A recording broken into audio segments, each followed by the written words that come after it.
ಚಿಕ್ಕ ವಯಸ್ಸಿನಲ್ಲಿ ನಿನ್ನ ತಂದೆ ತಾಯಿಯನ್ನು ಕಳೆದುಕೊಂಡಿರುವೆ. ಅದರಿಂದ ಅವರ ಬಗ್ಗೆ ಆಲೋಚಿಸುತ್ತಿರುವೆ. ನೀ ಈ ಸಮಾಜದಲ್ಲಿ ಬದುಕುತ್ತಿಲ್ಲವೇನೇನ? ನಿಮ್ಮ ಅಣ್ಣನನ್ನು ನೋಡಿಕೊಂಡು ಹೋಗುವುದಕ್ಕೆ ಬಂದಿರುವೆ, ಹಾಗೆ ನಿನ್ನನ್ನು ಮಾತನಾಡಿಸುವುದಕ್ಕೆ ಬಂದಿರುವೆ.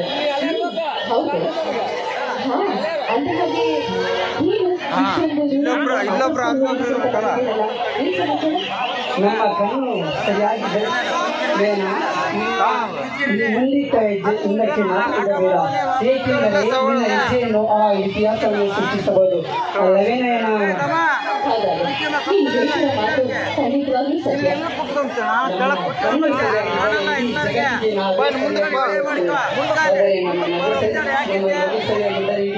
ಜಗತ್ತಿಗೆ ನಾವೇ ಒಳ್ಳೆಯರಾಗುತ್ತೇವೆ ನಯನ. ನೋಡಿ ಅಯ್ಯ, ನಾವು ಬಿದ್ದು ಗಾಯ ಮಾಡ್ಕೊಳ್ಬೇಕಾದ್ರೆ ನಮಗೆ ಗಾಯ ಆದ್ರೆ ನಮ್ಮ ಶರೀರದಲ್ಲಿ ಬರುವುದು ರಕ್ತನೇ. ಆದ್ರೆ ಈ ನಮ್ಮ ಹೃದಯಕ್ಕೆ ಗಾಯ ಆದ್ರೆ ನಮ್ಮ ಮನಸ್ಸು ಚೂಚೂರಾಗಿ ನಮ್ಮ ಕಣ್ಣಲ್ಲಿ ಬರುವುದು ಕಣ್ಣೀರು. ಅಲ್ವೇ ಅಲ್ವಾ? ಹೌದು, ನಮ್ಮ ಕಣ್ಣು ಸರಿಯಾಗಿದ್ದರೆ ಇಡೀ ಜಗತ್ತಿಗೆ ನಾವೇ ಸರಿಯಾಗಿ ಕಾಣುತ್ತೇವೆ. ಅದೇ ನಮ್ಮ ನಾಲಿಗೆ ಸರಿಯಾಗಿದ್ದರೆ ಇಡೀ ನಾಡಿಗೆ ನಾವೇ ಒಳ್ಳೆಯರಾಗಿ ಕಾಣುತ್ತೇವೆ. ಅಲ್ಲವೇ ನಯನ? ಹೌದು ಆರ್ಯ, ನೀನು ಬೇಕಿರೋದು ಸತ್ಯ. ಆರ್ಯ, ಏನು ಹೀಗೆ ಮಾತನ್ನ ಕಡಿತಿದ್ದೀರಲ್ಲ? ನೀನು ಬರ್ತಾ ಬರ್ತಾ ಹೀಗೆ ಹೇಳ್ತಾ ಇದ್ರೆ ಕಡಿಮೆ ಆಗ್ತಿರ್ತೀರ ಅಂತ ಕಾಣುತ್ತೆ.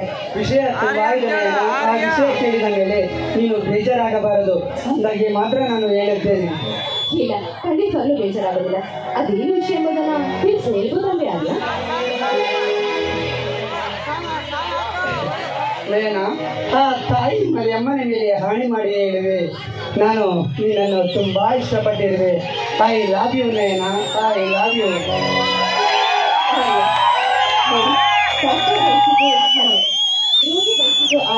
ಡಾಕ್ಟರ್ ಹೇಳಿದ್ರು ಆಲೋಣ.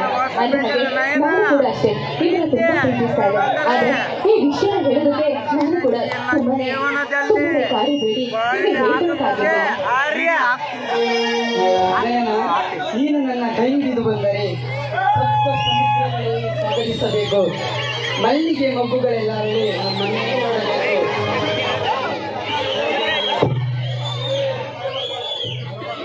ಇಡೀ ಜಗತ್ತಿನಲ್ಲಿ ಸೃಷ್ಟಿಯಾಗಿರುವ ಹೂಗುಚ್ಚುಗಳೆಲ್ಲ ನಮ್ಮಿಬ್ಬರ ಹೊಸ ಜೋಡಿಗೆ ತೋರಣವಾಗಬೇಕು.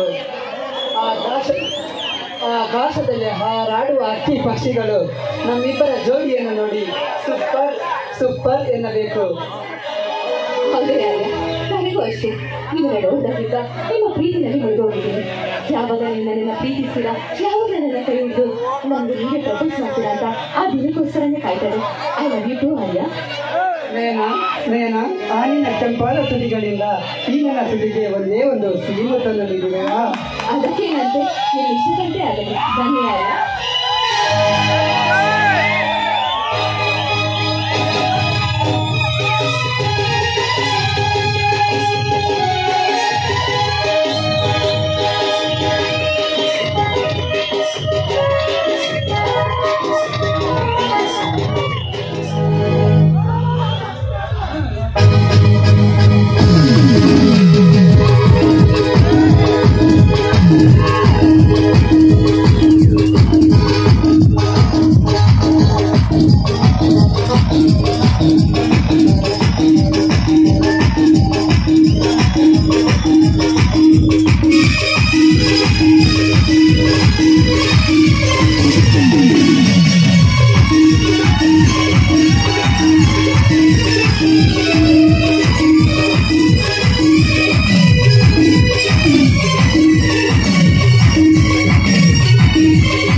Thank you.